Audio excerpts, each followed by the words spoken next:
diary. Seems like a fantasy, but it may require some love and desire, something to cover me. There's never a guarantee. The loving is so easy. Some may define it as sugar and brownies, but such is the slimeness. Ooh, na ya na na. Ooh, na ya na na na na. Na na na. Ooh, na ya na. Now we'll be discussing what are the impacts or changes in the new economic policy. वो जो change हुआ था ना new economic policy में, तो उससे क्या क्या 3 पॉइंट्स हम लोगों को विस्तार से मिली है. क्या है? पहला है लिबरलाइजेशन, नेक्स्ट है हम लोग का प्राइवेटाइजेशन, थर्ड है हम लोग का ग्लोबलाइजेशन.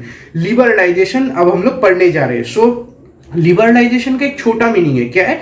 आपको वर्ड से समझना पड़ेगा. लिबरलाइजेशन मतलब किसी को फ्री कर देना, किसी चीज से आप मुक्त कर दोगे ना तो उसको लिबरलाइजेशन बोला जाता है. So liberalisation in economy means it is the process of freeing up the economy from the licensing system. वो जो एक्सपोर्ट इंपोर्ट ये सब की जो लाइसेंसिंग सिस्टम थी ना, अगर कोई नया इंडस्ट्री या ऑर्गेनाइजेशन बनाना हो उसके लिए लाइसेंसिंग, ये सब जो छोटी छोटी लाइसेंसिंग जो बढ़ती गई ना दिन ब दिन, तो इसी के कारण न्यू इकोनॉमिक पॉलिसी में इन छोटे छोटे लाइसेंसिंग सिस्टम्स को कट कर दिया गया ताकि ट्रेडिंग और setting up an organisation must become easy. अगर ये सब छोटे छोटे लाइसेंसिंग सिस्टम अगर कट कर दिए गए ना तो तभी जाके बहुत सी इंडस्ट्रीज ग्रो कर पाएगी और इंपोर्ट एक्सपोर्ट ये सब होता रहेगा. तो as a result liberalisation means cutting up of all the licensing system. So what are the impacts of liberalization means the following reasons for liberalization अभी हम लोग पढ़ेंगे. So पहला हो गया licensing system was abolished except for 3 industries. मतलब licensing system जो है ना वो सिर्फ 3 इंडस्ट्री या 4-5 इंडस्ट्री को छोड़ के सभी इंडस्ट्री को लाइसेंसिंग सिस्टम से मुक्त कर दिया गया था. मतलब वो इंडस्ट्रीज को सेटअप करने के लिए आपको लाइसेंस की ज्यादा जरूरत नहीं होगी. तो जस्ट 3 और 4 इंडस्ट्रीज कौन कौन सी इंडस्ट्रीज है जिसको लाइसेंसिंग का सिस्टम चाहिए होगा इंडस्ट्री को सेटअप करने के लिए? सोच लीजिए केमिकल इंडस्ट्री, एटॉमिक इंडस्ट्री, सोच लीजिए मिलिट्री इंडस्ट्री, जो लोग वेपन्स बनाते हैं वो सब इंडस्ट्री को आपको अगर सेटअप करना है तो लाइसेंस उसके लिए परमिट चाहिए होगा. नेक्स्ट हो गया liberalised import regime by reducing custom duties. मतलब लिबरलाइज्ड इंपोर्ट मतलब वो जो इंपोर्ट एक्सपोर्ट करते हो ना तो उसमें इंपोर्ट करते समय वो जो tariff duty, export duty, excise duty, ये सब जो बड़े बड़े ड्यूटीज है मतलब टैक्सेस है, ये सब लाइसेंसिंग सिस्टम के द्वारा कट कर दिया गया ताकि इंपोर्ट एक्सपोर्ट में स्मूथली इंपोर्ट एक्सपोर्ट हो, कुछ भी इतना सारा ड्यूटी ना हो, ताकि पैसा जो उसमें लगता है ना टैरिफ ड्यूटी, टैक्स, ये सब में और ज्यादा पैसा भी लगता है. तो ये सब ड्यूटीज को कट कर दिया गया. थर्ड पॉइंट है हम लोग का private sector was allowed to each and every parts of the industry except for 3 industry. 3 या 4 इंडस्ट्रीज को छोड़ के सभी जगह आजकल आपको तो मिल ही रहे होंगे, सभी चीज प्राइवेट हो रही है. मतलब प्राइवेटाइजेशन जो हम नेक्स्ट टॉपिक में पढ़ेंगे, सभी चीज प्राइवेट हो रही है आजकल. कोई भी पब्लिक और गवर्नमेंट के अंडर जो कंट्रोल में जो इंडस्ट्रीज है ना वो बहुत कम है. कौन कौन सी इंडस्ट्रीज है? सोच लीजिए एटॉमिक इंडस्ट्री हो गया, मिलिट्री इंडस्ट्री हो गया, फिर सोच लीजिए केमिकल इंडस्ट्री हो गया. ये सब थोड़ी थोड़ी इंडस्ट्रीज है जो पब्लिक इंडस्ट्रीज है, लेकिन बाकी जितने भी इंडस्ट्रीज है सब प्राइवेट इंडस्ट्रीज है, क्योंकि private industries gives more better results as compare to public industries because the workers in private industries are more faster. मतलब आपको तो मालूम ही होगा प्राइवेट इंडस्ट्री, प्राइवेट एक हॉस्पिटल और गवर्नमेंट हॉस्पिटल का फर्क. आप प्राइवेट हॉस्पिटल में जाओगे थोड़ा पैसा ज्यादा लगेगा, लेकिन टाइम के अंतर्गत ही आपका वो चेकअप अच्छे से हो जाएगा. लेकिन पब्लिक हॉस्पिटल में देखो ना, गवर्नमेंट हॉस्पिटल ये सब में आप जाओगे, भैया कब से बैठे हैं, कोई डॉक्टर भी नहीं है, और मेडिसिन तो भाई दूर की बात, एक दिन गए मेडिसिन नहीं मिला, दूसरे दिन गए मेडिसिन नहीं मिला, तीसरे दिन जाके मेडिसिन मिलता है. तो यही हो गया प्राइवेटाइजेशन का नेक्स्ट मीनिंग जो हम लोग पढ़ेंगे, और प्लस इस स्टेप का भी मीनिंग हम लोग ने जान लिया. नेक्स्ट हो गया फ्रीडम इन फिक्सिंग प्राइसेस. वो जो मार्केट को एक फ्रीडम मिल गया कि अब हम लोग किसी अपने हिसाब से एक क्वांटिटी के हिसाब से, क्वालिटी के हिसाब से अब हम लोग प्राइस फिक्स कर सकते गुड्स का. कुछ भी मतलब अभी ड्यूटी नहीं है कि आपको इस क्वालिटी के ऊपर इतना ही प्राइस लगाना है. अब ये फ्री हो गया है. आप अपने हिसाब से प्राइस लगा सकते हो। Industries are free to fix price according to their own judgement and basis. Next हो गया simplification of procedures for attracting foreign capital. Foreign capital कैसे, जब आदमी एक्सपोर्ट करता है या कहीं अगर सोच लीजिए फॉरेन का कोई आदमी इंडिया पे एक ऑर्गन मतलब बिजनेस सेटअप करना चाहता है, तो उसको बहुत से रूल्स एंड रेगुलेशंस, ये लाइसेंस चाहिए, वो लाइसेंस चाहिए, ये सब करते करते ये सब करने के बाद ही वो उसके बाद ये इंडस्ट्री सेटअप कर सकता है। तो ये न्यू इकोनॉमिक पॉलिसी में क्या हुआ कि ये सब जो लाइसेंसिंग सिस्टम, ये सब जो ड्यूटीज एक एक करके कट कर दी गई, क्योंकि अगर ऐसा कट नहीं किया जाएगा ना तो फॉरेन कैपिटल कभी इंडिया में, मतलब सोच लीजिए फॉरेन कैपिटल अपने देश में कभी इन्वेस्ट ज्यादा नहीं होगा, क्योंकि उन लोग को भी पसंद नहीं रहेगा ना आपका देश में अगर हम लोग एक ऑर्गेनाइजेशन सेटअप करने जाए तो आपके पास इतना झमेला रहेगा, ये लाइसेंस वो लाइसेंस, ये ड्यूटी वो ड्यूटी, तो कोई सेटअप करना ही नहीं चाहेगा। इतना मेहनत क्यों करे, दूसरे कंट्री में करे जैसे यूएसए चाइना ये सब में करेंगे ना। तो इसलिए न्यू इकोनॉमिक पॉलिसी में बहुत से फॉरेन कैपिटल को इंक्रीज करने के लिए लाइसेंसिंग सिस्टम बंद कर दिया गया। लास्ट हम लोग का banks were allowed to fix interest rate, मतलब बैंक को fix interest on lending rates में, मतलब समझ में आ जाएगा आपको। लैंडिंग रेट मतलब जब कोई बैंक लोन देता है ना या कुछ भी दे तो उस टाइम में वो जो रेट लगता है ना, पहले क्या होता था रेट गवर्नमेंट डिसाइड करती थी, अब बैंक को अपने हिसाब से डिसाइड करने का मतलब वो फ्रीडम मिल गया कि वो अपने हिसाब से रेट फिक्स करे।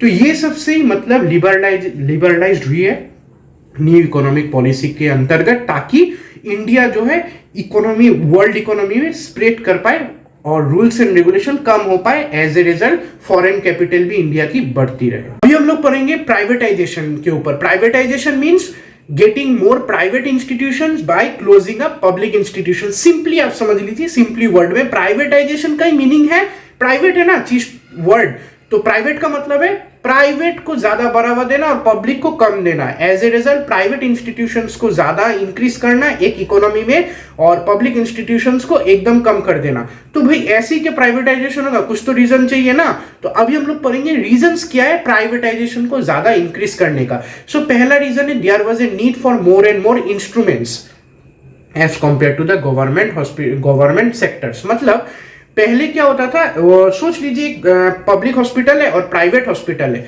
सो पब्लिक हॉस्पिटल में पहले के जमाने में ज्यादा इंस्ट्रूमेंट नहीं पाए जाते थे। इंस्ट्रूमेंट मतलब सोच लीजिए ऑक्सीजन टैंक्स, अच्छे मेडिसिन, और सोच लीजिए बाकी के इंस्ट्रूमेंट जो कि एक हॉस्पिटल में यूज होता है।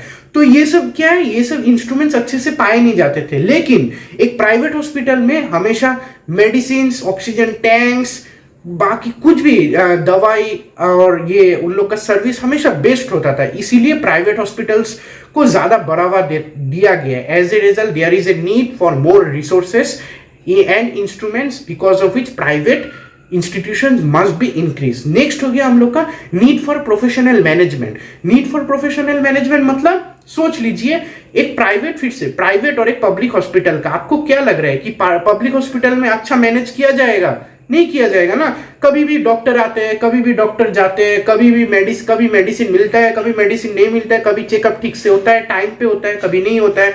और प्राइवेट हॉस्पिटल्स में हमेशा डॉक्टर टाइमली आते हैं। सोच लीजिए 9 से 11, 11 से 12, 12 से 3 बजे, ये सब टाइमली होता है। मेडिसिन भी टाइमली मिलते हैं। तो क्या हुआ, there is a professional management need चाहिए। तो नीड कैसे होगा फुलफिल? प्राइवेट इंस्टीट्यूशन से। नेक्स्ट हो गया हम लोग का freedom in decision making process. Government और पब्लिक इंस्टीट्यूशंस में क्या होता है, कुछ भी अगर डिसीजन लेने जाओ ना तो गवर्नमेंट से पूछना पड़ेगा, क्योंकि आप गवर्नमेंट के अंडर में हो। और प्राइवेट इंस्टीट्यूशंस में क्या होता है, आप किसी के अंडर में नहीं हो, आप अपने मालिक हो, तो आप डिसीजन एकदम टाइमली ले सकते हो, प्लस एग्जीक्यूट भी कर सकते हो timely. As a result there is a need for freedom in decision making. तो फ्रीडम कैसे होगा, आपको प्राइवेट इंस्टीट्यूशंस की जरूरत पड़ेगी, ना कि ये पब्लिक इंस्टीट्यूशंस की, क्योंकि वो लोग गवर्नमेंट के अंडर रहते हैं। हम लोग का लास्ट पॉइंट हो गया there was a need to bring personal touch in working. Personal touch in working मतलब सोच लीजिए एक पब्लिक सोच लीजिए एक इंस्टीट्यूशन है। इंस्टीट्यूशन मतलब सोच लीजिए हॉस्पिटल, फिर से एक छोटा हॉस्पिटल का एग्जांपल ले लेते हैं। तो मतलब हॉस्पिटल में वो लोग जो नर्स रहते हैं, डॉक्टर्स रहते हैं, वो लोग क्या करते हैं, अपने टाइम से आते हैं, अपने टाइम से जाते हैं, चेकअप करना है ठीक से, नहीं करना है, मेडिसिन देना है कि नहीं, उन लोग को क्या सिर्फ मतलब इंपॉर्टेंट है मालूम है, उन लोग को बस ये पैसा ठीक से मिल रहा है, महीना महीना बस हो गया। कोई अपना नहीं है कि मतलब मैं, मेरा एक डॉक्टर का प्रोफेशन है, मैं अच्छे से चेकअप करूंगा, पेशेंट्स को अच्छे रिजल्ट्स दूंगा ताकि वो लोग ठीक हो जाए, कोई पर्सनल टच नहीं है। लेकिन as compare to private hospitals में उन लोगों का मतलब डॉक्टर्स का प्रोफेशन जैसा है वैसा ही वो लोग काम करते हैं, मतलब चेक भी अच्छे से करते हैं, टाइमली आते हैं और पेशेंट्स को एकदम सॉफ्टली हैंडल करते हैं, मेडिसिन भी अच्छे देते हैं, मतलब सब एकदम परफेक्ट होता है as compare to public institution. Because personal जो अंदर की नीड, मतलब प्रोफेशन है ना, वो लोग भी डॉक्टर है तो प्रोफेशन डॉक्टर के हिसाब से ही करना पड़ेगा ना, तो हम लोग को ये सब कहाँ पे मिलेगा, प्राइवेट इंस्टीट्यूशन में। As a result there is a need for more private institutions as compare to public institution. अभी जो लास्ट पॉइंट है जो न्यू इकोनॉमिक पॉलिसी के अंतर्गत एस्टेब्लिश हुआ है वो है ग्लोबलाइजेशन। आपको वर्ड से मीनिंग समझ में आएगा, ग्लोबल, ग्लोबल और लाइजेशन। ग्लोबल का मतलब है वर्ल्ड और लाइजेशन का मतलब है वर्ल्ड को और जानना, मतलब वर्ल्ड में एक्सप्लोर करना। तो कैसे होगा, globalisation means integrating with the economy with that of the world economy, मतलब अपने कंट्री को वर्ल्ड इकोनॉमी के साथ जोड़ना। कैसे जोड़ेगी, ऐसे ही थोड़ी ना वार्तालाप से जोड़ेगी, मतलब बात करके थोड़ी ना जोड़ पाएगी। इसका मतलब है जुड़ना कैसे, साथ ही साथ जुड़ना नहीं, बहुत मजाक हो गया, साथ ही साथ जुड़ना नहीं, मतलब import export, foreign investment, foreign high amount of investment by increasing the amount of organisations, ये सबसे ही होगा हम लोग का ग्लोबलाइजेशन। क्योंकि सोच लीजिए कंट्री का इंपोर्ट एक्सपोर्ट बहुत ज्यादा है, फॉरेन इन्वेस्टमेंट भी ज्यादा है, फॉरेन से लोग यहाँ पे आके ऑर्गेनाइजेशन बना, मतलब बिजनेस कर रहे हैं, सेटअप कर रहे हैं बिजनेस अपना, ऑर्गेनाइजेशंस खोल रहे हैं, तो उस कंट्री का इकोनॉमी कितना छोटा होगा क्या, बहुत बढ़ेगा। एज ए रिजल्ट वो ग्लोबलाइजेशन में बहुत इंक्रीज होगा। सो ग्लोबलाइजेशन क्या ऐसी चाहिए, नहीं चाहिए ना, कोई भी कंट्री थोड़ी ना बोलेगा भाई मेरा यहाँ पे आओ इन्वेस्ट करो, क्यों चाहिए। अभी हम लोग पढ़ेंगे what are the aspects for globalisation, मतलब what are the needs for globalisation. पहला पॉइंट हो गया the import can liberalise by removing many restrictions. Import में, क्योंकि इंपोर्ट और एक्सपोर्ट तो आपको मालूम ही है, तो उसमें बहुत से licensing system, duties, tariff duties, taxation policy, ये सब रिड्यूस कर दिए गए एज ए रिजल्ट, ताकि ग्लोबलाइजेशन और इजी हो जाए। नेक्स्ट हो गया foreign direct investment were increase up to 50%, मतलब फॉरेन के लोग जो है, मतलब फॉरेनर्स जो है आउट ऑफ कंट्री के, फॉरेन जैसे इंडिया का सोच लीजिए, यूएसए, यूके, लंदन, ये सब सभी आके हम लोग के इंडिया पे आराम से 50% के ऊपर वो लोग फॉरेन इन्वेस्टमेंट कर सकते हैं। फॉरेन इन्वेस्टमेंट में मतलब हम लोग के यहाँ पर अपने बिजनेस, अपना जो बिजनेस है सेटअप कर सकते हैं, अपना जो ऑर्गेनाइजेशन है यहाँ पे खोल सकते हैं। 50% के ऊपर छूट दी गई है, भैया आप आइए इन्वेस्टमेंट करिए, हम लोग का भी इंक्रीज होगा प्रॉफिट और हम लोग इंटरेक्शन भी दोनों कंट्रीज का ज्यादा बढ़ता रहेगा। नेक्स्ट हो गया इंपोर्ट ड्यूटीज वर रिड्यूस ग्रेटली। इंपोर्ट ड्यूटीज क्या क्या थी, टैक्सेशन ड्यूटी, टैरिफ ड्यूटीज, ये सब ड्यूटीज कट कर दी गई। भैया आप ये सब ड्यूटीज कट कर दो, कट कर दी जाएगी और आप क्या होगा, इसके रिजल्ट में ग्लोबलाइजेशन इंक्रीज होगा। नेक्स्ट हो गया हम लोग का कन्वर्टिबिलिटी ऑफ रूपी वाज अलाउड, मतलब इजीली अलाउड, मतलब कैसे कन्वर्टिबिलिटी ऑफ रूपी, मतलब इंपोर्ट एक्सपोर्ट के टाइम में सोच लीजिए इंडिया ने यूएसए ये सब के साथ डील किया, तो क्या होता है, इंडिया का रूपी है और वहां का डॉलर है, तो जल्दी से जल्दी ये सब इंपोर्ट एक्सपोर्ट में आप थोड़ी ना रूपी से रूपी ट्रांसफर करोगे, रूपी से डॉलर या तो डॉलर से रूपी, अगर वो लोग भी ट्रांजेक्शन करें हम लोग के कंट्री के साथ, तो ये सब जो पैसा का जो ये है ना, डॉलर से रूपी, रूपी से डॉलर, इसको जल्दी से जल्दी कन्वर्टिबिलिटी कर सकते हैं। अभी बहुत जल्दी से जल्दी मतलब बैंक ट्रांसफर के साथ कन्वर्टिबिलिटी हो सकता है। पहले के जमाने में ये बहुत मतलब हार्ड था, मतलब लाइसेंस, इसके लिए भी लाइसेंस चाहिए होगा, इसके लिए भी ड्यूटीज फॉलो करती है, और प्लस इस जो कन्वर्टिबिलिटी के कारण आपको ज्यादा पैसा भी देना पड़ेगा, क्योंकि आप जो कन्वर्टेबल कर रहे हो ना डॉलर से रूपी, तो ये सब बहुत सी चीजें हट गई है, अब इजीली आप कन्वर्टेबल कर सकते हो करेंसीज को। नेक्स्ट हो गया export duty was एबोलिश्ड। Export duty was एबोलिश्ड, मतलब एक्सपोर्ट के टाइम में जो भी एक्सपोर्ट, इंपोर्ट नहीं, एक्सपोर्ट के टाइम में जो भी लाइसेंसिंग नीड्स थी, टैरिफ ड्यूटीज, कस्टम ड्यूटीज, ये सब रिड्यूस कर देगी, ताकि इंपोर्ट भी अच्छे से और एक्सपोर्ट भी लगातार होती रहे, हर एक कंट्रीज में हम लोग का सामान पहुंचता रहे बिना किसी ड्यूटीज या लाइसेंसिंग सिस्टम के। लास्टली हो गया tariff structure was rationalised. Tariff structure मतलब वो जो tariff duties, custom duties, taxation policies, licensing policy, ये सबको मतलब अपग्रेड कर दिया गया, मतलब सब कमा दिया गया। अपग्रेड मतलब वो अपग्रेड नहीं कि और बढ़ा दे, नहीं, इसका मतलब है कमा दिया गया ताकि ये सब ड्यूटीज कम जाए और इंडस्ट्रीज और बिजनेसमैन को इजीली बिजनेस सेटअप करने में हेल्प मिले। तो ये थी हम लोग की 3 पॉइंट्स जो कि न्यू इकोनॉमिक पॉलिसी के अंतर्गत इन्वेंट हुई है ताकि हम लोग का जो इकोनॉमी है ऊपर बढ़ता रहे। तो क्या क्या हम लोग ने सीखा? Liberalisation, privatisation, globalisation. लिबरलाइजेशन मतलब फ्री कर देना, आप मुक्त हो। प्राइवेटाइजेशन का मतलब है जितने भी पब्लिक इंस्टीट्यूशन है उसको सब प्राइवेट इंस्टीट्यूशन में बदल देना। लास्टली हो गया ग्लोबलाइजेशन। वर्ड से समझ में आए, ग्लोबल मतलब वर्ल्ड इकोनॉमी में एंटर करना, कैसे हम लोग एक्सपांड करें। तो ऐसे वर्ड से आप समझ सकते हो कि कैसा कैसा पॉइंट हम लोग लिखेंगे, डिस्क्रिप्शन लिखेंगे, जस्ट पॉइंट को समझना पड़ेगा। कीवर्ड आप समझ जाओगे तो आपको ये जो बड़ी बड़ी पैराग्राफ्स है वो लिखने में हेल्प हो जाएगी। अगर आप इस चैनल में नए हैं तो please like and share and subscribe कीजिए। और यही तक हम लोग का वीडियो एंड होता है क्योंकि ये बहुत ही बड़ा टॉपिक है।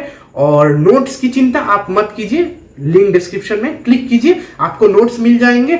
और प्लीज बेल आइकन और लाल वाला जो छोटा सा सब्सक्राइब बटन है उसको क्लिक कर दीजिए। मिलते हैं आपको नेक्स्ट वीडियो पे, और वही होगा हम लोग का बिजनेस एनवायरनमेंट का लास्ट वीडियो, और नेक्स्ट चैप्टर की ओर हम लोग मूव करेंगे। मिलते हैं।